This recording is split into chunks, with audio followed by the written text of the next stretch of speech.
12 जुलाई से शनि होंगे वक्री। कुंभ से मकर में लौटेंगे शनि।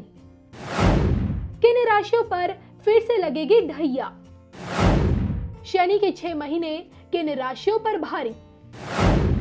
6 महीने के भीतर क्या कुछ होगा। कर्म फल दाता की कृपा मिलेगी या फिर दंड। देखिए सिर्फ धर्म ज्ञान पर। नमस्कार, धर्म ज्ञान के दर्शकों का एक बार फिर से स्वागत है। मैं कविता राणा, मेरे साथ आचार्य राकेश चतुर्वेदी जी।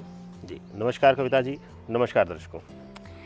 शनिदेव कर्म फलदाता, न्यायाधीश। जी हाँ, हमने आपको पहले बताया था कि इस 29 अप्रैल को शनिदेव का महागोचर देखिए हो चुका है। शनिदेव जैसे ही मकर से कुंभ में प्रवेश कर गए तो 2 राशियों को, जिन पे अभी तक 7.5 ही चल रही थी, मिथुन और तुला को, उन्हें मुक्ति मिली। तो वहीं वृश्चिक राशि और इसके साथ साथ आपकी कर्क राशि पे ढैया शुरू हो गई।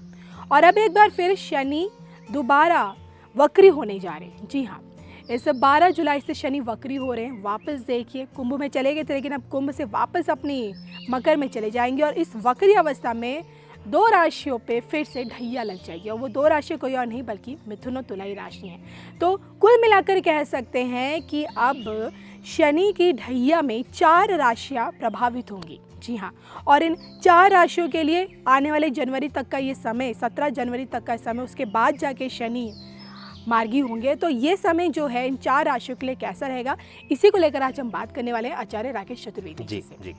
तो आचार्य जी देखिए, सबसे पहले लोगों में थोड़ी सी राहत थी, खासकर मिथुन राशि वाले, तुला राशि वाले जातकों की, भाई अब तो 29 अप्रैल से शनि गोचर हो चुका है उनका, तो चलो हमें राहत मिलेगी। अब फिर से उन वक्री होने पे अब दोबारा उन पे ढैया आ जाएगी। तो मतलब ये मैं समझना चाहूँगी सबसे पहले जी, क्योंकि ऐसा पहली बार है कि 4 राशियों पे शनि की ढैया। बिल्कुल, बहुत उत्तम विषय लिया है कविता जी। पहली चीज मैं आप दर्शकों को भी बताना चाहता हूँ कि जब आप कहते हैं कि हमारा 7.5 समाप्त, कई लोग ऐसा कमेंट में भी कविता जी कहते हैं कि अब तो 7.5 समाप्त हो रही है या तो अब ढैया समाप्त हो रही है। विशेष करके इन 2 राशियों के बारे में चर्चा करते हैं और जो 2 राशियां 29 अप्रैल से ढैया के प्रभाव में आ गई हैं उनके बारे में, 4 राशियों के बारे में चर्चा करते हैं। अभी जैसे कि मानना है कि मिथुन राशि वालों और तुला राशि वालों का कि हम ढैया से मुक्त हो गए हैं, फिर भी हमारे ऊपर कष्ट क्यों, अभी भी हम मुक्त क्यों नहीं हुए। हाँ, ये जरूर मन में प्रश्न उठेगा, या परेशानियों का अंत क्यों नहीं हो रहा है, कि सब फिर ग्रह को ब्लेम करेंगे, शनिदेव को ब्लेम करते हैं। नहीं, आप तकनीकी रूप से अभी तक मुक्ति नहीं पाए हैं। कुंडली का खेल इसीलिए कहते हैं कि आसान नहीं है, ग्रहों को पढ़ना आसान नहीं है। देखिए 29 अप्रैल को महागोचर हो गया, मकर से निकलकर वह कुंभ राशि में आ गए शनिदेव।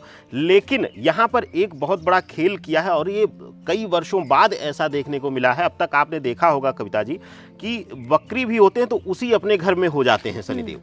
तो पहला ऐसा वर्ष अब इतने दिनों बाद आ रहा है कि एक बार फिर से वह अपने घर से पीछे आकर फिर से दोबारा मकर में आकर और वहाँ वक्री अवस्था में बैठ जाएंगे। और जाहिर सी बात है, शनिदेव के लिए कहा जाता है कि जब वह वक्री होकर अपने पिछली राशि में आते हैं और वहाँ वक्री अवस्था का प्रभाव दिखाते हैं तो सबसे क्रूर रूप उनका होता है। तो यहाँ कह सकते हैं कि 2 राशियाँ ढैया के प्रभाव में नहीं, यह पहला वर्ष होगा 2022 और 2023 का कुछ महीने या शुरुआती महीना कि पहली बार ऐसा होगा कि जो 4 राशियां पूर्णतया ढैया के प्रभाव में रहेंगी, और वो भी कठोर प्रभाव में। ये भी नहीं कह सकते हम कि वहाँ किसी को क्षम्य कर सकते हैं या क्षमा दे सकते हैं, नहीं, वक्री अवस्था में आकर इनकी न्याय प्रणाली और तीक्ष्ण हो जाती है और इनके जो दंड संहिता है, इनकी जो दंड का विधान है, वह बहुत ही ज़्यादा प्रभावशाली हो जाता है। तो यही एक कारण है कि अगर आप देखें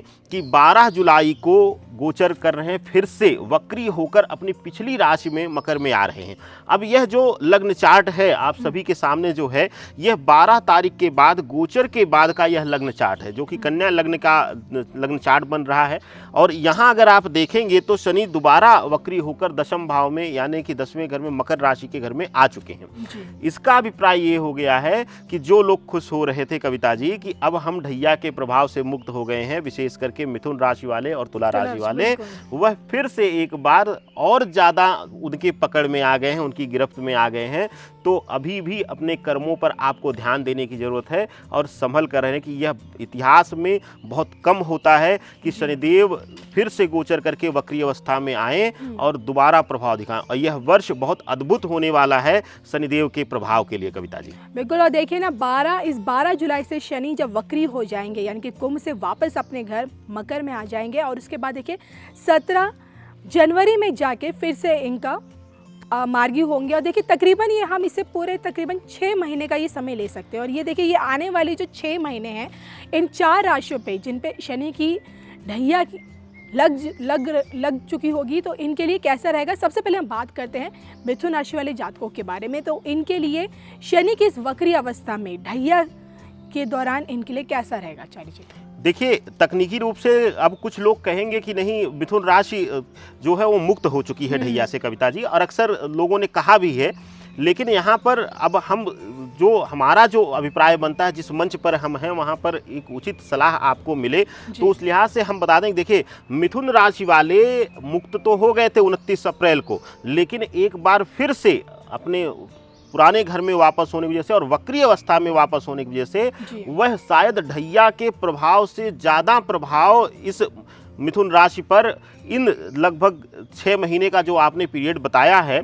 और ये आप लेके चलिए कि 12 जुलाई के बाद से लेकर 17 जनवरी तक का जो समय सीमा है यह इनके लिए मिथुन राशि के जातकों के लिए बहुत कठोर होने वाली है। विशेष करके इसको बताते जाने कविता जी कि अगर आप कर्म क्षेत्र में हैं और अब तक तनाव चल रहा था, बीच में आपको 29 अप्रैल के बाद हल्का सा राहत मिली थी नौकरी व्यापार इत्यादि में, तो एक बार फिर से आपको जकड़ने वाले हैं। कोई बड़ा धोखा आपको मिलने वाला है व्यापार में, या फिर अगर आप नौकरी पेशा हैं, अगर मिथुन राशि के जातक नौकरी पेशा हैं तो उनको किसी न किसी तरीके की समस्या का सामना करना पड़ेगा, या तो सीनियर्स के साथ या तो आपके सहयोगियों के साथ आपका मतभेद हो सकता है और आपके खिलाफ षड्यंत्र इत्यादि भी हो सकता है। तो इस तरीके का प्रभाव फिर से शनि की वक्री अवस्था में मिथुन राशि वालों को एक बार मानसिक तनाव झेलने को मिलेगा। और यह फिर से आपको बोल दें कि यह शायद हो सकता है कि 2.5 वर्ष वह ढैया के प्रभाव से ज़्यादा कठोर समय हो जो आने वाला 5 से 6 महीने मिथुन राशि वालों के लिए होने वाला है कविता जी। आचार्य जी देखिए ये तो आपने बताया कि इस ढैया में मिथुन राशि वालों को किस तरह की परेशानियां, किस तरह की दिक्कतों का सामना करना पड़ सकता है। लेकिन मैं ये चाहती हूँ कि देखिए हमारा मकसद ये नहीं कि अपने दर्शकों को डराना, हम चाहते हैं कि हमारे दर्शकों को खुशी भी मिले, मतलब उन्हें राहत भी मिले। तो मैं आपसे जानना चाहूँगी मिथुन राशि वालों के लिए क्या इस बीच राहत है जो आपको लगता है जिस चीज़ में? देखिए मिथुन राशि वालों के लिए जो राहत की सांस यहाँ पर आएगी कविता जी, अगर ग्रहीय दृष्टिकोण देखते हैं हम तो इनके लिए सबसे बड़ी राहत आएगी एकादश भाव इनका। अगर इनके राशि से देखें तो मिथुन राशि से देखें तो एकादश भाव में राहु और मंगल आ जाता है। इनके लिए सबसे बड़ी राहत होगी जो अब तक ये मानसिक कमजोर थे, बिल्कुल मन से टूटे हुए थे, वहां पर इनको कुछ अपनों का सहयोग कह लें या कुछ करीबियों का, मित्रों का, रिश्तेदारों का सहयोग और बल मिलेगा, जिससे कि इनके अंदर आत्मशक्ति बढ़ेगी और वह जो विल पावर है, जो लड़ने की शक्ति है, इच्छा शक्ति है, वह इनको बचाएगी और वह इनको आगे ले जाएगी। दूसरी एक बहुत बड़ी राहत की सांस है कि इनके लिए जो स्वास्थ्य संबंधी अब तक समस्याएं चल रही थी, समझ में नहीं आ रहा था, खास करके विशेष रूप से देखें तो मिथुन राशि के जातकों के लिए पेट संबंधी दिक्कतें कुछ परेशान ज़्यादा कर रही थी इस समय, उसमें आपको राहत मिलती हुई नजर आ रही है। वहाँ आप थोड़ा सा राहत की सांस लेंगे और दवाओं पर व्यर्थ व्यय कम होगा, यहाँ से आपको पूर्णतया राहत मिल जाएगी कविता जी। अच्छा जी, एक उपाय जो आप इनको बताना चाहेंगे? देखिए मिथुन राशि वालों के लिए, मिथुन राशि के जातकों के लिए कविता जी सबसे उत्तम होगा, हम बार बार कहते हैं कि शिव की आराधना ही शनि को शांत करने का सबसे अद्भुत तरीका है। बीज मंत्रों का जाप करते हैं तो हो सकता है शनि को बल मिले। अगर शनि आपकी कुंडली में, क्योंकि यह सामान्य गोचर है, लेकिन अगर आप अपनी कुंडली को देखते हैं वहां पर शनि की स्थिति कैसी है उसके अनुसार किया जाए। लेकिन शिव आराधना एक ऐसी माध्यम है कि जहां पर शनि को शांति मिलती ही मिलती है और शनि के दुष्ट प्रभावों से या रौद्र प्रभावों से हमें वहाँ पर शांति मिलती है। तो इस तरीके से हमें पूर्णतया उनकी शांति मिलेगी और विशेष करके सफ़ेद चंदन आप अर्पित करते हैं तो वहाँ आपको पूर्णतया मुक्ति मिल जाती है कविता जी। चलिए, ये तो हमने बात की मिथुन राशि वाले जातकों के बारे में, और अब बारी आ जाती है एक दूसरी राशि यानी कि तुला राशि वालों के बारे में, जो कि इस 12 जुलाई से फिर से इन पे ढैया की शुरुआत हो जाएगी। तो इनके लिए ये तकरीबन 6 महीने कैसे रहेंगे शनिदेव की कृपा से उनकी ढैया में, बताइए। तुला राशि वालों के लिए अगर विशेष करके ध्यान दें कविता जी, तो तुला राशि के लिए सबसे बड़ी यहाँ पे समस्या आएगी कि इनके व्यापार और नौकरी पेशा जीवन में फाइनेंशियली आर्थिक रूप से इनको संकट का सामना करना पड़ेगा और पूरी तरीके से हो सकता है इस 5 से 6 महीने में इनको आर्थिक रूप से दंड देकर तोड़ दें शनिदेव, और अपनी बेसिक जरूरतों के लिए भी दूसरों के सामने इनको हाथ पसारने तक की नौबत एक बार फिर से आ जाए, या हो सकता है कि कुछ बड़ी मूलभूत जरूरतों को पूरा करने के लिए इनके अंदर एक बहुत बड़ी मानसिक पीड़ा से इनको गुजरना पड़े। इस तरीके का प्रभाव इस 6 महीने में तुला राशि वालों के लिए दोबारा एक तरीके से तकनीकी रूप से तो ये छूट चुके हैं, लेकिन फिर से ये वक्री अवस्था में आने की वजह से शनि का इनको कोप देखना पड़ेगा कविता जी। राहत कहाँ मिलेगी? तुला राशि के जातकों के लिए राहत होगी अपनों के संबंध में जो पीड़ा मिल रही थी।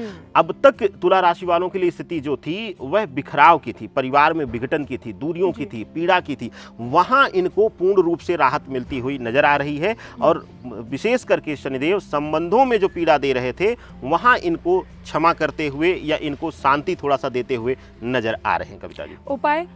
उपाय अगर बात करें तुला राशि वालों के लिए सबसे उत्तम होगा कि काले तिल और थोड़ा सा गुड़ की मात्रा, गुड़ में शनि और राहु दोनों मौजूद होते हैं, उनको ये बहते जल में प्रवाहित करें, इससे इनको अद्भुत शांति मिलेगी कविता जी।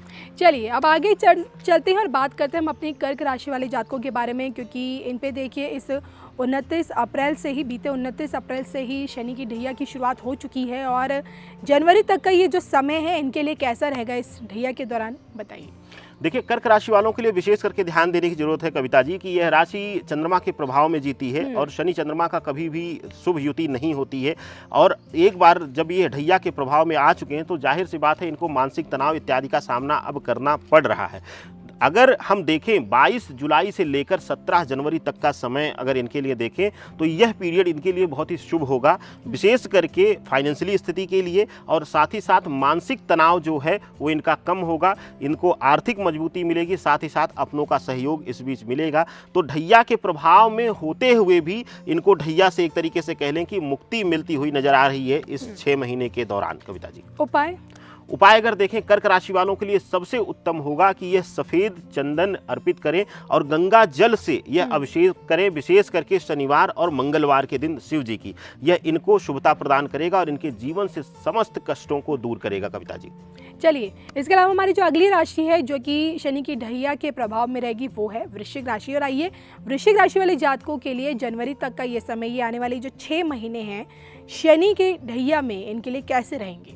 देखिए वृश्चिक राशि वालों के लिए अगर हम बात करते हैं तो वृश्चिक राशि के लिए सबसे बड़ी चीज यहाँ पर है कविता जी कि यह अब तक शनिदेव की पीड़ा से मुक्त नहीं हो पाए थे। 29 तारीख को फिर से एक बार ढैया के प्रभाव में आ चुके हैं और इनके लिए विगत जो 5 से 7 वर्ष का समय रहा है वह पूर्णतया शनि प्रभाव में एकदम से प्रभावित इनको किया है। और यह जो 6 महीने हैं यह इनको थोड़ा सा मुक्ति देता हुआ नजर आ रहा है। विशेष करके अपने संतान संबंधी पीड़ा से इनको मुक्ति मिल रही है। वहाँ से जो कष्ट इनको मिल रहा था, चाहे संतान के स्वास्थ्य संबंधी पीड़ा थी, चाहे उनके भटकाव के संबंधी पीड़ा थी, किसी भी तरीके की अगर संतान पीड़ा थी कविता जी, तो वृश्चिक राशि के जातकों के लिए पूर्णतया मुक्ति मिल रही है। लेकिन हाँ, यहाँ पर थोड़ा सा फाइनेंशियली तनाव या कह लें कि आर्थिक रूप से आपके हाथ को बांधेंगे शनिदेव, जिससे कि आपको अपनी जरूरतों को पूरा करने के लिए सोचना भी पड़ सकता है कविता जी। आप इनको क्या उपाय बताएंगे? वृश्चिक राशि वालों के लिए सबसे उत्तम रहेगा कि शनिवार के दिन बजरंग बली को ले जाकर चमेली के तेल का और पीले सिंदूर का चोला अर्पित करें, क्योंकि दोनों ही शिव के रुद्रीय अवतार हैं और जो शिव आराधना के साथ साथ हनुमान जी की आराधना पूर्णतया शनि को शांत करती है। तो इस तरीके का प्रभाव देखने को मिलेगा कि वृश्चिक राशि वालों के लिए इससे अद्भुत लाभ मिलेगा कविता जी। चलिए तो देखिए ये हमने आचार्य जी से जाना कि वो कौन सी 4 राशियां हैं जिन पे देखिए इस 12 जुलाई से शनि की ढैया लग जाएगी, जिसमें देखिए मिथुन और खासकर जो आपकी तुला राशि है, और यहाँ वृश्चिक और कर्क राशि पे पहले से ही देखिए 29 अप्रैल से शनि की ढैया की शुरुआत हो चुकी है। जाते जाते बस मैं आचार्य जी आपसे यही जानना चाहूँगी, क्योंकि देखिए जब जब व्यक्ति पे ढैया शनि की ढैया की शुरुआत होती है तो इंसान थोड़ा घबरा जाता है, डरने लगता है, तो इसमें आप इन लोगों को क्या बताना चाहेंगे? देखिए, शनि की ढैया या साढ़े साती से घबराने की जरूरत नहीं है। और नहीं, ऐसा ये हमेशा नहीं लिया होता गया कि है। शनि ढैया और साढ़े बिल्कुल साती सही कहा आपने। में लेके ही जाएंगे या दुख तकलीफें देके जाएंगे। सभी से यह लेकर ही जाएं, ऐसा भी प्रामाणिकता नहीं है। अगर आपकी कुंडली में शनि की स्थिति शुभतापूर्ण है और शनि शुभ स्थान पर बैठे हुए हैं, तो लाभ स्थान पर बैठे हैं, भाग्येश होकर बैठे हुए हैं, तो वहां पर आपको डरने की जरूरत नहीं है। वहां आपको देगा ही देगा, सिर्फ और सिर्फ शनि प्रभाव आपको लाभ ही देगा। तो कभी भी आंख बंद करके सिर्फ आपने ये सुन लिया कि ढैया लग रही है, साढ़े साती लग रही, तो आप डर मत जाइए। हाँ, अपने कर्मों को सुधार कर लीजिए, किसी को पीड़ा मत दीजिए, किसी के मन को मत दुखाइए। यह आपको प्रयास करना है और प्रयास करिए कि मानवता की सेवा करिए। मानव जीवन में जो आपको यह जीवन मिला है मानव योनि का, इसको आप सदुपयोग में लाइए, यही आपके लिए उत्तम होगा। शनिदेव मानवता की ही सीख देते हैं और इसीलिए आपको कष्टों का भोग कराते हैं कि आपको भी कष्ट का एहसास हो, जिससे कि आप आने वाले समय में किसी को कष्ट में देखकर आप उसकी मदद के लिए आगे बढ़ें। कविता जी, बिल्कुल। देखिए, समय हमारे हाथ में नहीं होता, लेकिन कर्म पे हमारा बस चलता है। तो कर्मफल दाता शनिदेव को प्रसन्न रखने के लिए, उनकी कृपा पाने के लिए अपने कर्म सुधारिए, नेक कर्म कीजिए। तो देखिए, उनकी ढैया हो या फिर साढ़े साती हो, किसी में भी आपको परेशानी नहीं होगी। इसी से मुझे और आचार्य जी को दीजिए इजाजत। नमस्कार।